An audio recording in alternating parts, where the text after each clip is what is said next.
Տիկին Գրիգորյան ավելի վաղ մեծ զրույցում փաստաբան Արամ Օրբելյանը նշեց, որ դատական նիստը, որը պետք է 3 լիներ, չէր եղել, քանի որ նախագահը առողջական խնդիրներ ուներ։ Ուզում ենք հասկանալ այսօր, այսինքն այդ խնդիրները շատ արագ վերացան, թե ինչն էր այս հապշտապության խնդիրը, ինչպես եք մեկնաբանում այս իրողությունները։ Նախ ակնհայտ էր, որ տեղի ունեցած նկատի ունեմ նախագահ Քոչարյանը ստնդավորվել էր եւ դրանից հետո ակնհայտորեն որոշակի ժամանակահատված կա, որ նման միջամտությունից հետո պացիենտը պետք է որոշակի պայմաններում պահվի եւ որոշակի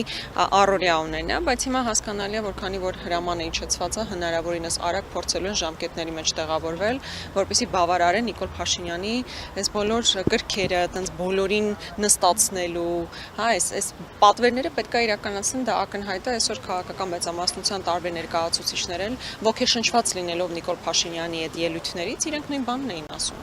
Ասում էին, որ այո, այդ պատվերը մենք իջացրել ենք եւ իրավապահ համակարգը պարտավոր է իրականացնել այդ պատվերներն, ավելին ասում են նույնիսկ այն մարդիկ, ովքեր իրավապահ համակարգում փորձեն այլ բան մտածել կամ այլ բան անեն, իրանք դուրս են շպտվելու իրավապահ համակարգից։ Այսինքն սա ակնհայտ այլևս պետական համակարգի ոտնահարման, պետական համակարգի ոչնչացման ակնհայտ դրսևորումներ են։ Եթե նման դրսևորումներ նախկինում եւս եղել են, բայց դրանք փոքր-ինչ քողարկված էին, համ մեկը SMS էր գրում կամ առանձին զանգում մի քիչ շշուկով էր խոսում, հիմա դրա կարիքը չկա, արդեն ազգային ժողովի ամբյոնից այնքան են լկտիացել, որ կարողանում են նման հայտարարություններ հնչեցնել։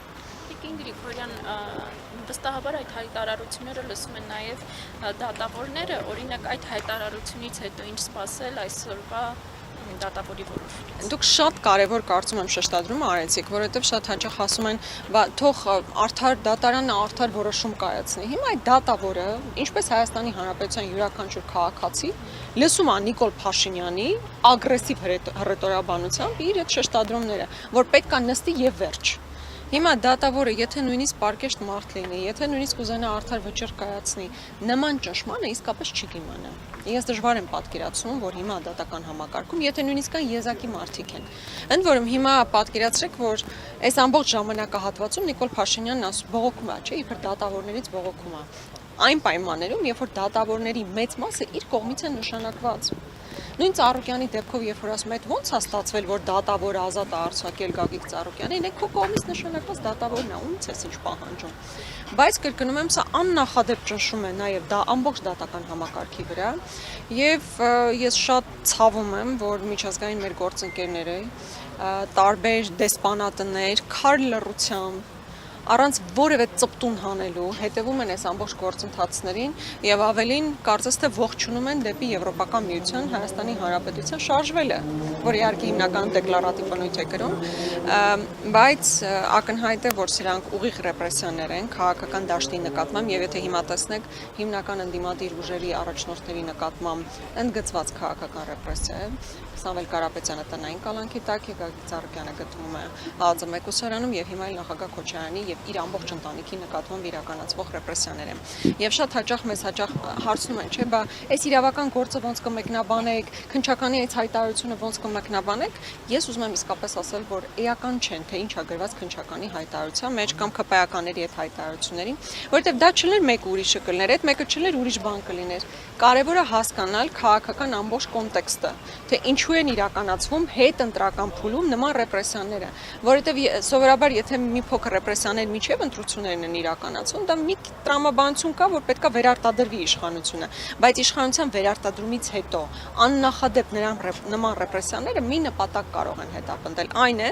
առաջիկա բարդ գործընթացներից համար, բարդ նկատի ունեմ զիջումներ, սահմանադրության փոփոխություն, Տիգրան հանձնում, այս բարդ քաղաքական գործընթացներից առաջ մեկուսացնել հիմնական դերակատարներին, որոշակի տեսարաններ ապահովել սեփական ընտրազանգվածի համար եւ այն մարդիկ, ովքեր երբեք չեն քվեարկել Նիկոլ Փաշինյանին եւ համաձայն չեն տարվող կուրսի հետ, ուղղակի վախի մթնոլորտից ելնելով այլևս որևէ բան չխոսեն։ Այսինքն ես շատ կարեւոր եմ համարում, որ մենք այս հայացքով նայենք իրադարձություններին ու հասկանանք քաղաքական ամբողջ ենթատեքստը տեղի ունեցողին։ Տիկին Գրիգորյան, ինչ է կարծում, ինչպիսին կլիներ նույն այդ միջազգային հանրության արձագանքը, եթե նման իրողություններ տեղի ունենային, օրինակ Ռոբերտ Քոչյանի իշխանավարության տարիներին։ Դե դա կարծիք չի, դե ամեն ինչ դրսևորվել է բավականին սուր հայտարարություններ եղել են, կարծում եմ մեր բոլորի մոտ էլ այդ բանը տեսարանը շատ տպավորված է, թե Սվիտալսկին ոնց էր գնում դատարան, հա տարբեր քաղաքական գործիչների համար ներկա գտնվելու եւ նաեւ քաղաքական խոսք էին հնչեցնում։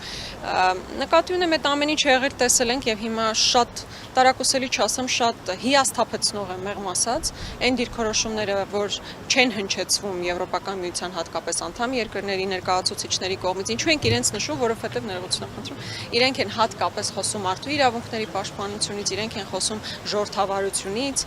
եւ հետեւաբար այդ առումով շատ հիասթափեցնող է, բայց մենք այդ աշխատանքը կոմունիկացիա նկատի ունեմ ապահովում ենք, մեր հայտարարությունները փոխանցում ենք իրենց եւ մեր դժգոհությունները, որ նման աննախադեպ ռեպրեսիաների շրջանում ուղղակի անհասկանալի է ձեր բոլորի լռությունը։ Դուք հանդիպել եք վերջերս եվրոպական դեսպանների չեք կարծում։ Հա, Մեծ Բրիտանիայի դեսպանի հետ ենք անձամբ հանդիպել։ Ինչ էր ասում։ Դե իրենք ավելի լավ լսող են, քան լավ լսող են։ Բնականաբար լսում են այն ինչ որ մենք իրենց կոմունիկացում ենք, բայց հաշվի առնելով ընդհանուր աշխարհակաղակական կոնտեքստը, հաշվի առնելով որ այսօր Նիկոլ Փաշինյանի վարած քաղաքականությունը մեծ հաշվով սպասարկում է որոշակի իրենց ընդհանուր շահեր, նախընտրում են լռել, այսինքն ինդուլգենցիա Նիկոլ Փաշինյանը ստացել է նման ներքին ռեպրեսիաներ իրականացնելու համար։ Կոնկրետ եթե Միացյալ Թագավորության, այո, դեսպանի մասին է խոսքը, իրենց նախաձեռնությունն ա եղել, եթե նկատել եք բոլորի հետ են հանդիպել, բայց մնացածի հետ հանդիպում այս պահին չկա, բայց կոմունիկացիա, այսինքն նամակագրություն եւ մեր դիրքորոշումների փոխանցում ապահովում ենք։ Տիկին Գրիգորյան, եւ այս գործի շրջանակներում մի ընտանիք են ձերբակալել եւ կալանավորել, փաստորեն ընտանիքի, որը տնային կալանք են տվել, չգիտեմ, մորը կալանավորել է, երեխաներին կալանավորել, թորներին ես դες լավ չեմ պատկերացնում եւ դուք ծանոթ եք այդ ինչ ընտանիքա ոնց է հայտնվել այս գործի մեջ, ովքերն ի վերջո կալանավորված։ Տեսեք, որքանով ես հասկանում եմ, ընտանիքի հայրն է, տանը թողել են ընտանիքի հորը, այսինքն մեծ ավագ սերնդի ներկայացուցիչ է, 70-անց տղամարդ է, տղամարդուն կալանքի տակ են, տնային կալանքի տակ են պահել, նրա կնոջը եւ երկու դուստրերին կալանավորել են։ Դուստրերից մեկը ունի 3 անչափահաս երեխա։ Հիմա այդ 3 անչափահաս երեխաները զրկված են եւ մոր խնամքից եւ մեծ հաշվով անմիջական հարազատ չունեն, ով կարող է իրենց խնամել, որովհետեւ մայրը կալանքի տակ է, մորաքույրը կալանքի տակ է, տատը կալանքի տակ է, պապը կալանքի տակ է։ Ես հիմա մնացած իհարկե մանրամասները տնային կալանքի տակ է, այո, դե տնային դժվարանում եմ դա ասել, նույն տանն են, թե չգիտեմ, համենայն դեպս աննախադեպ իրավիճակ է, երբ ամբողջ ընտանիքը կալանքի տակ է գտնվում, եւ սա ես կարծում եմ սովորական այլ պայմաններում որոշումը այլ կլիներ, բայց հաշվի առնելով որ Նիկոլ Փաշինյանի երեկվա իր այդ հիստերիկ դրսևորումները տեսելա նաև այս դատավորը, ինքը չէր կարող այլ որոշում կայացնել։ Եվ ես մի փոքր առաջ այս դրա մասին էի խոսում, որ դատական համակարգի նկատմամբ կա նախադեպ ճնշում եւ որևէ դատավոր, ինչպես ինքն է ժամանակին ասում, կգտնվի արդյոք մի դատավոր, որի մասածը չանի, հիմա մեծ հաշվով նման իրականության մեջ ենք ապրում։ Չէ, երբևէ չեմ տեսել։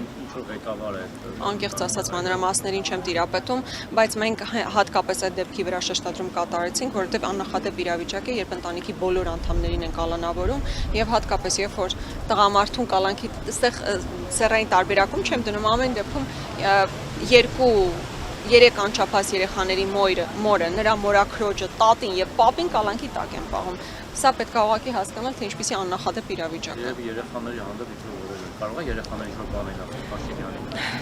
Չգիտեմ, կարելի է հետաքրքրել։ Ստեղծված իրավիճակում ընդդիմությունը ինչ քայլեր է անելու, հա, խորհրդանում, այսպես ծուր ելույթներից բացի եվրոպական կառույցներին տեղեկացնելուց բացի ինչ քայլեր ունի։ Սա փաստորեն իրավական բեսպրեդել է, քաղաքական դաշտում է։ Շատ ճիշտ հարցադրում եք հնչեցնում են, ինչ որ դուք նշեցիք եւ խորհրդարանում մեր դիրքորոշումների հնչեցումը եւ միջազգային կառույցների հետ մեր կոմունիկացիան պլան մինիմումն է, այսինքն առնվազն այն է, ինչ որ մենք այս փուլում կարող ենք անել, բայց ընդհանուր այս ալիքին դիմագրավելու համար ես պետք է հստակ ասեմ, որ սա մեկ քաղաքական ուժի իրականացվող գործ չի, այսինքն այնպես չի, որ Բարգավաճ Հայաստանի նկատմամբ իրականացվողը միայն հնարավոր էր նրանց կողմից դիմագրավել։ Հիմա այս ընդհանուր ֆոնը հանգեցնելու է նրան, որ առաջիկա զիջումներից առաջ մեծ վախի մթնոլորտ է սերմանվելու, եւ մենք հիմա բոլորս քաղաքական դաշտում արկա ընդդիմադիր գործիչները պետք է ամեն բան անենք, որպեսզի թույլ չտանք այդ վախը սերմանվի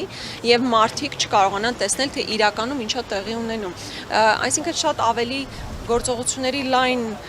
բանի մասին ենք խոսում, շղթայի եւ ավելի մեծ ներգրավվածություն քաղաքական գործիչների մասով։